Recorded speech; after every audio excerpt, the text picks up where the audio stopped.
The story begins with two marine biology students named Harry and Beth, a young couple deeply in love with each other. Both of them share a passion for the ocean and decide to spend their vacation on a beautiful but completely isolated island off the coast of Australia. A local boatman drops them off on the deserted island along with their supplies.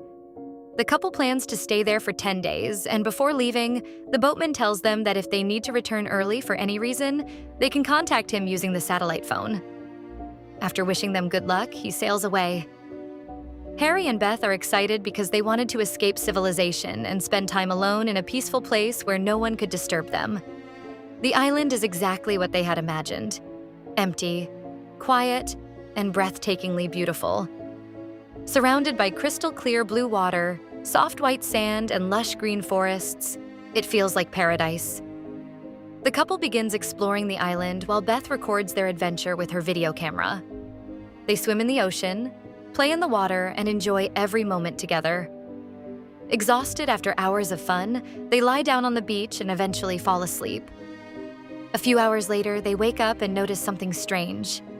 Small footprints have appeared in the sand, leading toward the forest. Both of them are immediately alarmed because they were supposed to be the only people on the island. Curious and uneasy, they follow the footprints into the woods.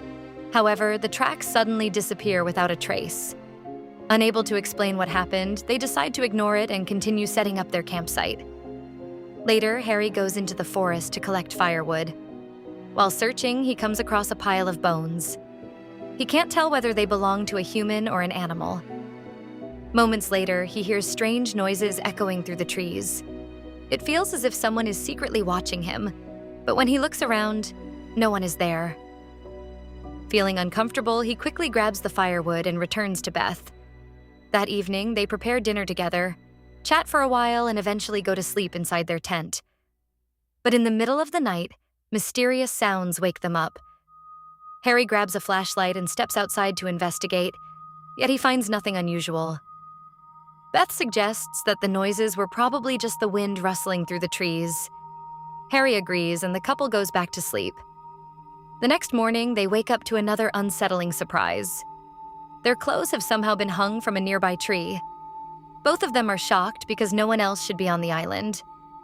Harry jokes that maybe a monkey did it, but Beth quickly points out that they haven't seen a single monkey since arriving. They begin to wonder if a child is hiding somewhere on the island and playing pranks on them. Determined to find whoever is responsible, they search the surrounding forest but discover no one. After giving up the search, they head to the ocean to catch fish. Just as Harry is about to step on one, Beth urgently stops him. She explains that it's a stonefish, one of the most venomous fish in the world. If he had stepped on it, the intense pain could have killed him within half an hour. After fishing, they hear the sound of someone crying somewhere deep inside the forest. Following the sound, Harry and Beth make their way into the forest. Before long, they discover an old, abandoned cabin hidden among the trees. They call out from outside, but no one responds. Curious, they decide to go inside. The cabin is filled with broken furniture and old belongings that have clearly been left untouched for years. Harry notices a strange drawing on one of the walls. It shows a young woman stabbing a man with a spear, and beside the drawing are 7 tally marks carved into the wall. Before he can think much about it, Beth calls him outside. Just a few steps from the cabin, she finds a grave with a wooden cross. The name carved into it reads, Coral. Although the discovery feels unsettling, the couple doesn't dwell on it and returns to their campsite. Later, they begin watching the videos Beth recorded throughout the day. Everything seems normal until they come across a disturbing clip. During the previous night, while they had been asleep inside their tent, someone had secretly used their own camera to record them sleeping. The horrifying realization leaves them speechless. They now know for certain that someone else is on the island. Terrified, Beth wants to leave immediately. Harry, however, tries to calm her down. He insists that it's probably just a prank by some mischievous kid and doesn't want to ruin their vacation over it. Eventually, he convinces Beth to stay, and the two try to lighten the mood by joking around. Suddenly, the sound of gunshots echoes across the island. They rush toward the beach and spot 2 fishermen out at sea. The men are firing their guns into the water to catch large fish. When the fishermen notice Harry and Beth watching them, they quickly leave the area. The couple realizes that if those fishermen can reach the island, then other people probably can as well. That night, while they are resting inside their tent, they once again hear the sound of someone crying. This time, the noise seems to be coming from the old cabin. Harry tells Beth to stay behind while he investigates with a flashlight. But as he reaches the cabin door, Beth quietly sneaks up behind him, startling him. Together, they notice that someone has placed a piece of red coral on top of Coral's grave. Neither of them can explain who did it or why.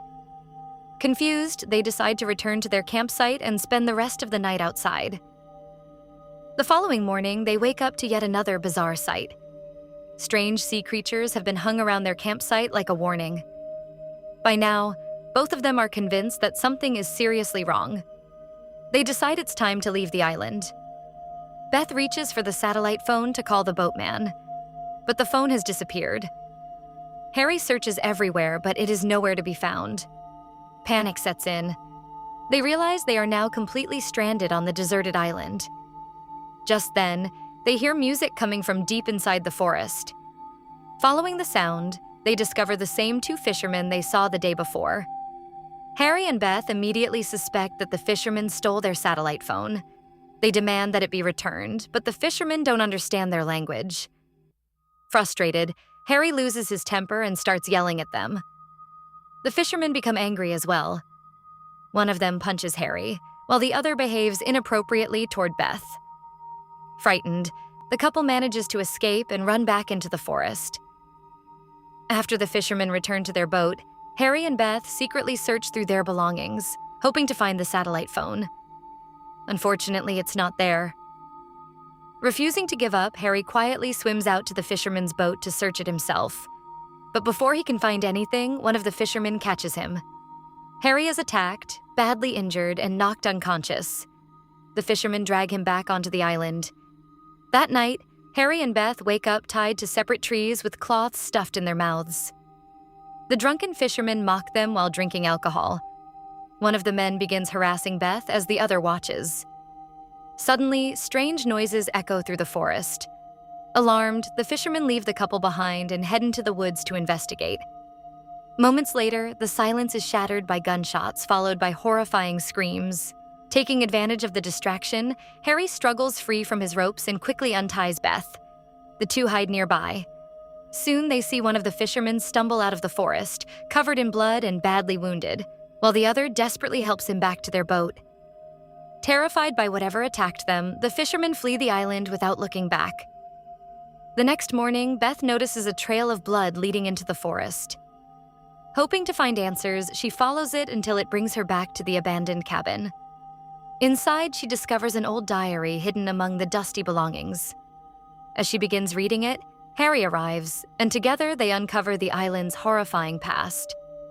According to the diary, a young woman named Coral lived on the island during the 1920s. She worked for a company that collected sea cucumbers from the surrounding waters. During that time, 7 men who worked there brutally assaulted her over several days. Unable to endure the abuse, Coral eventually died from the unimaginable suffering she had experienced. Instead of reporting the crime, the men secretly buried her body beside the cabin. She never received justice, and according to the diary, her restless spirit remained trapped on the island. Filled with rage and a desire for revenge, Coral's ghost hunted down each of the 7 men and killed them one by one. But even after taking revenge, her hatred never faded. Over time, she began targeting every man who set foot on the island, driven by the trauma she had endured. Harry dismisses the story as nothing more than an old ghost tale. Beth, however, believes every word of it. Feeling sympathy for Coral, Beth gathers seashells and pieces of coral from the beach and carefully places them on her grave as a sign of respect. At that moment, strange noises begin echoing from inside the cabin once again. Beth becomes convinced that Coral's spirit is still present. That night, she tells Harry she truly believes Coral's ghost is haunting the island. She even says that if she had suffered the same fate as Coral, she might have wanted revenge too. Harry still refuses to believe it. He argues that if Coral really kills every man who comes to the island, then why is he still alive? Later that night, while the couple is sleeping inside their tent, they are awakened by another disturbing discovery. Stepping outside, they find two freshly dug graves near their campsite. Beth breaks down in fear, while Harry tries to comfort her. The next morning, realizing that their satellite phone is gone and no help is coming, they decide to build a large signal fire. If a passing boat sees the smoke, someone might rescue them. While gathering firewood, Harry suddenly hears a phone ringing from inside the abandoned cabin. He rushes inside and is shocked to find their missing satellite phone lying on the floor. The phone is receiving a call, but no caller ID appears on the screen. Confused, Harry answers it. Instead of hearing a person's voice, he hears the horrifying sounds of Coral's assault, as if the terrible events from decades earlier are happening all over again. Horrified and furious, Harry smashes the phone onto the floor. Suddenly, loud, eerie laughter echoes throughout the cabin. Then, without warning, Coral appears before him. Harry freezes in terror, unable to believe what he's seeing. Before he can react, Coral lunges at him with a sharp knife and brutally stabs him to death. After killing him, she drags his body outside and hangs it from a tree beside her grave. Meanwhile, Beth searches the island desperately for Harry. As darkness falls, she checks the cabin but still can't find him. When she steps outside, she looks up and sees Harry's lifeless body hanging from the tree. His blood drips directly onto Coral's grave below. The horrifying sight is too much for Beth to bear. Overcome with shock, she collapses and loses consciousness. The next morning, Beth regains consciousness, only to discover that Harry's body has disappeared. Panicked, she runs back to their campsite, where she finds a freshly dug grave. Deep down, she knows it must be Harry's final resting place, buried there by Coral. Terrified and desperate, Beth lights the pile of firewood, hoping the thick smoke will attract the attention of a passing boat. As the fire begins to grow, she suddenly notices Coral standing on a large rock in the middle of the ocean. Without thinking, Beth calls out to her and rushes into the water. But in her panic, she forgets the warning she had given Harry earlier. She accidentally steps on a stonefish. Its venomous spines pierce her foot, injecting a deadly toxin into her body. Within moments, the poison begins spreading rapidly. Fighting through the unbearable pain, Beth barely manages to crawl back to the shore. She realizes there is no hope left. She has less than 30 minutes to live. As she lies on the beach, she quietly reflects on the happy moments she shared with Harry, knowing those memories are all she has left. 10 days after dropping them off, the boatman returns to the island to pick up the couple as promised. However, when he arrives, the island is completely silent. Harry and Beth are nowhere to be found.